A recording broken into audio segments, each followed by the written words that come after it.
नहमदुहु व नुसल्ली अला रसूलिहिल करीम अम्मा बाद फ़अऊज़ु बिल्लाहि मिनश्शैतानिर्रजीम बिस्मिल्लाहिर्रहमानिर्रहीम रब्बि इश्रह ली सदरी व यस्सिर ली अमरी वहलुल उक़दतम मिन लिसानी यफ़क़हू क़ौली। सूरतुल बक़रा आयत नंबर 25 तफ़सीर। वबश्शिरिल्लज़ीना, और खुशखबरी दे दो उन लोगों को, किन लोगों को, आमनू जो ईमान लाए, व आमिलुस्सालिहात और उन्होंने नेक अमल भी किए। नेक अमल कौन से हैं? जिसमें नंबर 1 नीयत अच्छी हो और नंबर 2 सुन्नत के मुताबिक हो। इसमें हमें इखलास चाहिए और इल्म चाहिए अमल स्वालिया के लिए, क्योंकि जब तक इल्म ना हो इंसान अमल नहीं कर सकता। इमाम बुखारी ने अपनी किताब में एक बाब बांधा है, अल इल्मु क़ब्लल क़ौली व अमल, बात और काम से पहले इल्म ज़रूरी है। आप कोई भी बात करें वो सही है या नहीं, उसके लिए क्या मियार है? इल्म होना चाहिए। जो आप किसी को कुछ बता रहे हैं, अगर आपके पास इल्म नहीं होगा तो हो सकता है आप गलत बता रहे हो। तो मुंह से जो बात निकले तो वो कब इबादत बनेगी? जब इल्म के साथ कही जाएगी। और अमल भी, जैसे नमाज हम कैसे सही कर सकते हैं जब तक हमें इल्म ना हो। पकीज़गी ऐसे हासिल कर सकते हैं कि हमें इल्म होगा तो पकीज़गी हासिल कर सकेंगे। रोज़ा रखा नहीं जा सकता जब तक इल्म ना हो, हज किया नहीं जा सकता जब तक इल्म ना हो। तो अमल स्वालिया के लिए क्या शर्त है? इखलास और इल्म। इल्म किसका? सुन्नत का। और इखलास किसके लिए? अल्लाह ताला के लिए। जब अमल दुरुस्त होते हैं, यानी नीयत खालिस होती है, तो वो अमल अल्लाह ताला को महबूब होता है। अन्ना, बेशक उनके लिए, जन्नातिन, बागात हैं, एक नहीं कई बाग हैं। किसी का एक छोटा सा बाग हो और वो चंद फूल लगा ले तो फूला नहीं समाता, और बर्फ़ आती है तो वही सब कुछ दब के रह जाता है। तो अल्लाह के यहाँ एक नहीं कई बाग हैं। बाग के लिए मेहनत करनी पड़ती है। दुनिया में भी बाग के लिए वक्त चाहिए। जो लोग वक्त नहीं देते तो फिर क्या होता है? कई कुछ उगा आता है। इसी तरह आखिरत की जन्नत पाने के लिए कहाँ काम करना है? दुनिया में मेहनत करनी है, दुनिया में कोशिश करनी है। ताजरी मिन तहती हल अनहार, अल्लाह फरमाते वो बाग ऐसे हैं, उस बाग में चश्मे भी जारी रहेंगे, नहरें भी चलती होंगी। नहरें, जिस तरह बाग में सिर्फ पत्ते ही नहीं फल भी होंगे, तो इसी तरह नहरें ही नहीं, उसमें पानी भी होगा। खाली पानी नहीं होगा, वहाँ दूध और शराब और शहद की नहर भी होगी। वो सिर्फ देखेंगे, खूबसूरत चीज़ ही नहीं होगी। दुनिया के बहुत से बाग तो सिर्फ आपने दूर से देखे होंगे, दूर से देखकर आप खुश होते रहते होंगे, उसमें खाने की चीज़ें नहीं होती। लेकिन ये बाग ऐसे हैं, इसमें कुछ खाने की चीज़ें हैं या पीने की भी होती हैं। तो अक्सर तो बाग खाने पीने से खाली होते हैं, लेकिन वहाँ के बाग, इसमें खाना भी है, पीना भी है, नहरें भी हैं, शराब भी है। कुरान पाक में आगे वजाहत होगी कि वो कैसी होगी। शराब जूस के लिए भी आता है और ख़मर के लिए भी आता है, लेकिन यहाँ मुराद ख़मर, अनहारुम मिन ख़मर, ख़मर अरबी में शराब के लिए आता है, यानी ड्रिंक के लिए।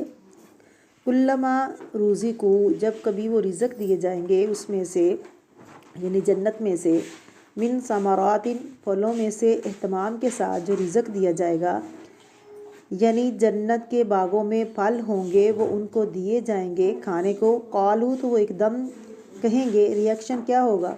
हाज़ल्लज़ी रुज़िक़ना मिन क़ब्ल, ये तो हमने पहले भी खाए थे। लेकिन वो ज़ाहरी मुशाबत होगी। व ऊतू भी, कैसे ज़ाहरी मुशाबत होगी? रंग और उसका साइज़, उसका टच ऐसे लगेगा कि वही है जो पहले भी था, लेकिन जब वो खाएंगे तो उनका टेस्ट मुख्तलिफ होगा, जायका मुख्तलिफ होगा। वालहुम, उनके लिए, फ़ीहा, उस जन्नत में, अज़वाजुम मुतहरा, पकीज़ा बीवियाँ होंगी, पकीज़ा जोड़े होंगे, औरतों के लिए पकीज़ा शोहर होंगे। या ख़ास तौर पर जो बयान की गई है वो है मुतहरा, पकीज़ा, साफ़ सुथरी, अंदर से भी पाक और बाहर से भी पाक। कोई हसद नहीं, कोई बुग़्ज़ नहीं, दिल में किसी के ख़िलाफ़ कोई मैल नहीं, खुशी खुशी होगी। वहुम फ़ीहा खालिदून, और सबसे बड़ी बात यह है कि उसमें हमेशा हमेशा रहेंगे। ला यबगूना अनहा हिवला, वो उससे निकलना नहीं चाहेंगे, एक मिनट के लिए इधर उधर होना नहीं चाहेंगे।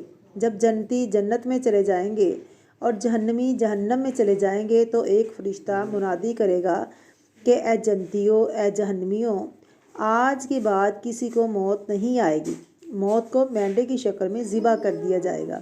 اہل جنت خوشی سے مر سکتے تو مر جاتے یہ خبر سن کر۔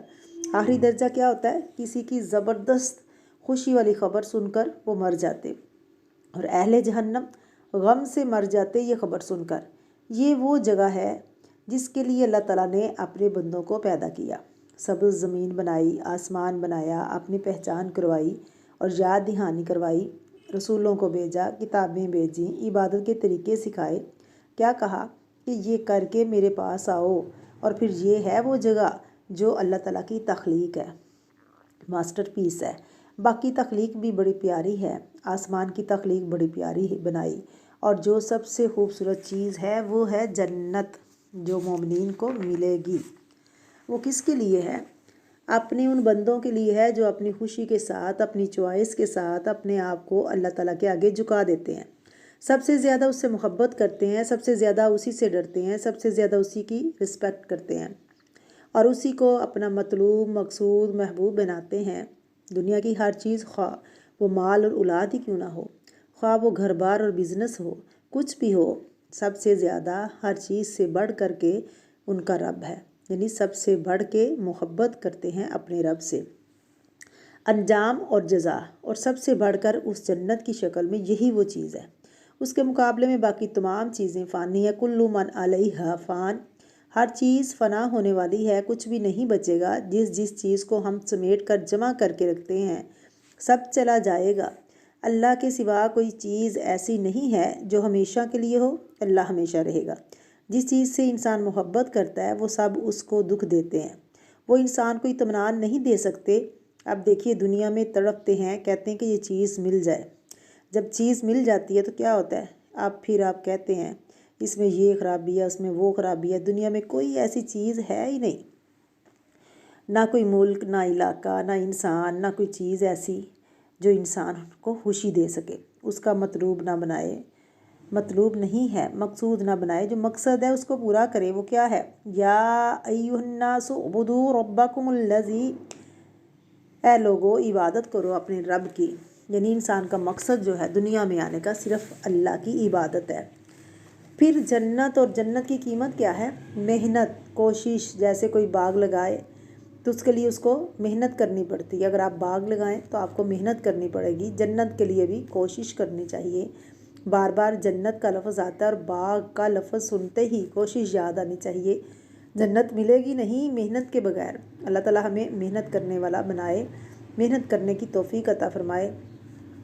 وآخر دعوانا ان الحمد للہ رب العالمین۔